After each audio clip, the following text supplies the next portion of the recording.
అందరికీ నమస్కారం. నా పేరు కార్తిక్ శ్రీమౌళి. నేను 5వ తరగతి చదువుతున్నాను.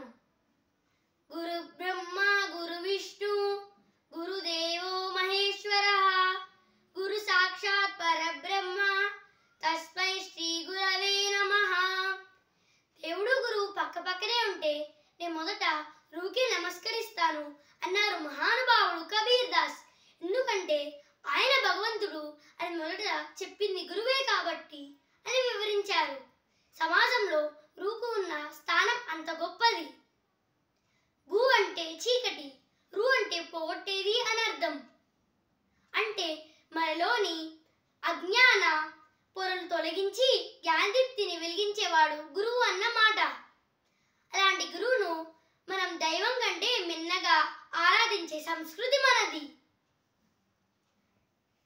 వ్యాసాయ విష్ణు రూపాయ వ్యాస రూపాయ విష్ణవే నమో వై బ్రహ్మ నిధయే వాసిష్ఠాయ నమో నమః. లోకమంతటికి జ్ఞానమంద చేసిన వారు వ్యాస మహర్షి. వ్యాసుడు జన్మతిథి అయిన ఆషాఢ శుద్ధి పూర్ణమును మనం గురు పూర్ణిమగా జరుపుకుంటున్నాము. నాకు జ్ఞానమును తెలిపిన గురువులందరికీ గురు పూర్ణిమ శుభాకాంక్షలు.